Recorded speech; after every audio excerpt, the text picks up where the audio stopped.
Hello everyone, welcome to my Pong Go Podcast with Galuh. So this time the podcast talk about UK. This time I want to talk and ask with my friend from England, name is Sophie. This time my friend started to explain about the tradition in the UK or England. Let's just watch this video right away. Take a look. Hi everyone, I'm Sophie, I'm 18 and I am from a city called Stoke-on-Trent, which is in the West Midlands of England, and it's not too far from cities such as Manchester, Liverpool, Birmingham, which are probably the most heard of cities apart from London in England. So here in Britain, or the UK, our culture is quite diverse, but I'd say one of the most well-known cultural things here is the sport. So there's quite a few sports here that are popular. So you've got football, rugby, cricket, tennis, boxing, but I think the most well-loved out of them all is probably football.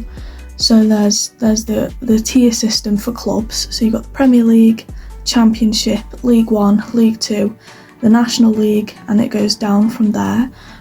So the Premier League is the top tier. So that's clubs like Manchester United, Manchester City, Liverpool, etc, etc.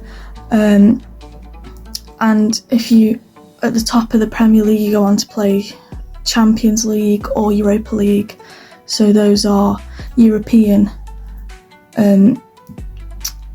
trophies that they can play for. And then you've also got the international football, which is split up into England, Scotland, Wales and Northern Ireland here. But then when it's in the Olympics, it's Great Britain, so they're all together. And they play tournaments such as the Euros, the World Cup, the Nations League, different things like that, and that's the same for men and women. And then for rugby as well, there's the Six Nations, which is an international tournament, but rugby is split into Rugby Union, which is made of 15 players, and Rugby League, which is made of 13 players, and that's also club again. I think another cultural thing here as well is music, and obviously, here, especially in England, have produced, bands such as the Beatles, who are arguably the most influential band of all time, I suppose. It's home to the second wave of ska, which started in Coventry with the Specials, who then brought in Madness, the English Beat, the Selector, to create the Two-Tone label, which is brilliant, by the way. And we've also had Britpop, so Oasis versus Blur, and that kind of thing. But also I think we've got the NHS, which is the National Health Service, which is a brilliant thing which allows us to have free healthcare here, which is across all 4 countries of the UK, and that was launched in 1948. And another cultural thing that is still talked about to this day and is still quite well loved now is the 2012 Summer Olympics, which were held in London, and that was quite good for England and the UK because it brought quite a lot of people in, and which gave us more money really, because people were coming and spending money. Here in Britain there isn't really a typical set traditional national costume as such, but I suppose the separate countries of the UK kind of have some kind of clothing that's associated with them. So Scotland have like tartan clothing and kilts, which are quite popular, and I think quite a few people get married in kilts as well. Wales have a Welsh hat that women wear, which I don't really know too much about, but I've heard about. So if you want to know more, you can look that up. And here in England, it's quite diverse. It's influenced by, I think, like social media, and I think as well music is a big thing, because you kind of dress based on what kind of music you're into. If you're into rock, you probably wear like leather jackets and whatever, which also influences haircuts as well. And I think, specifically for like mods in the 80s, people wore like Fred Perry, brogues, loafers, Dr. Martens, bowler hats, but I think a typical English like piece would be like flat caps, and that kind of thing. But I think the style here is changing quite often as well, because like I say, social media changes things, and also the fast fashion industry here, which isn't really a good thing, but it happens. But also I'm finding like older styles are coming back around again, so like people are like wearing flares now, which were obviously like popular in the 60s, 70s, and that kind of thing. But also I've noticed like more pattern, like 60s patterns in clothes and that kind of thing. So I think it's an ever-changing thing, and you can't really say there's a typical tradition British dress or whatever. But I think things like music and also like fashion shows influence kind of what people wear.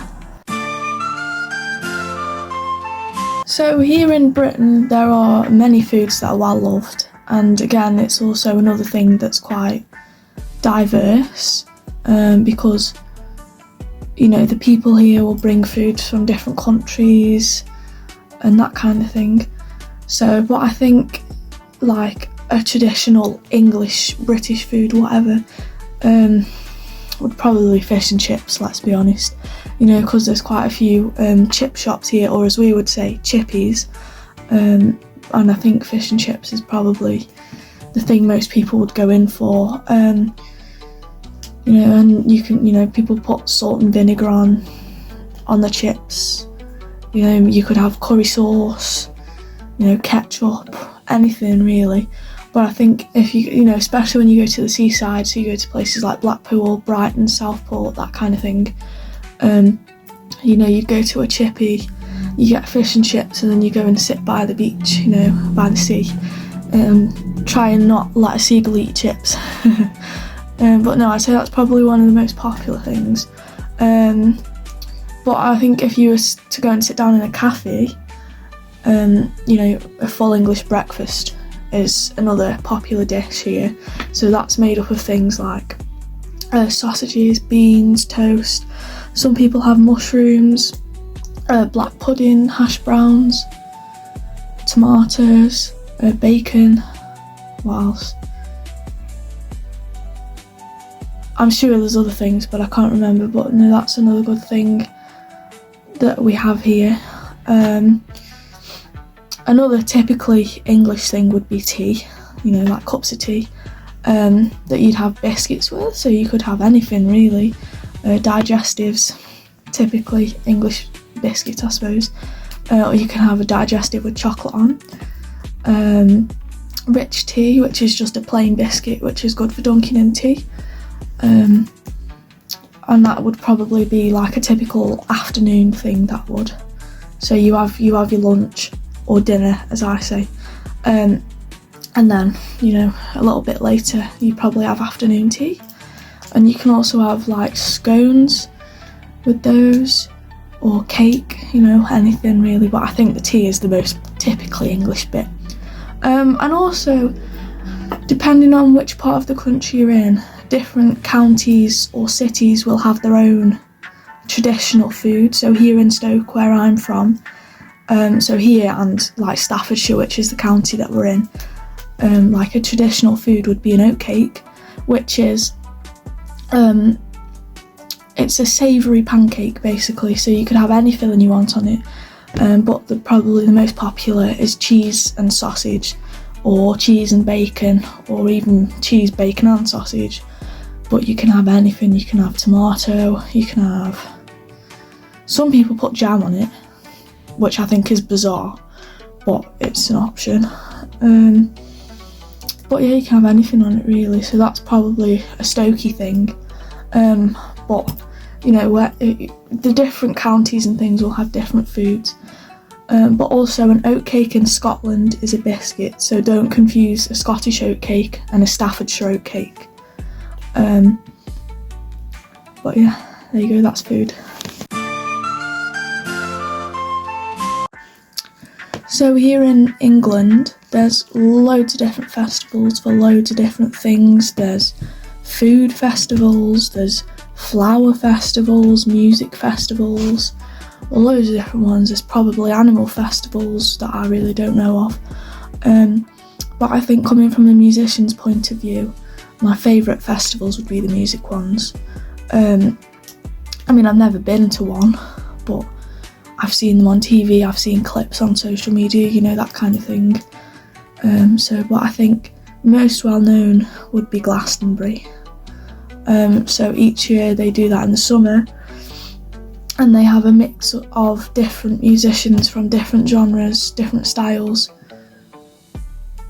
And each year it's a different lineup, and they have multiple stages that they can each perform on. And people travel from all over the country and probably from other countries to come and stay and watch the festivals. And people sleep out in tents and things, and it gets pretty muddy if the weather's bad, which happens quite often. But that's quite a good one because I always watch that one on the TV. Another one would be Nebworth, which happens not as often as Glastonbury, but happens every now and again. And that before now has had musicians such as Paul McCartney, who was obviously from the Beatles, and also Wings, Queen, Eric Clapton, and Oasis, and arguably that was probably Oasis's best gig and most famous gig really. There's also one called Parklife Festival, which is a 2-day again music festival in Manchester at a venue called Heaton Park. And this is every year as well, like Glastonbury, and they've had artists such as Calvin Harris, who performed there in 2010, Snoop Dogg, who performed there in 2014, Stormzy, who performed there in 2016, Liam Gallagher, who obviously is from Oasis, who performed there in 2018, and most recently in 2024, so last year, Doja Cat performed there. So yeah. Thank you so much for interviewing me and allowing me to talk about the culture of my country and where I'm from. I hope everyone's learnt something from this and they found it interesting.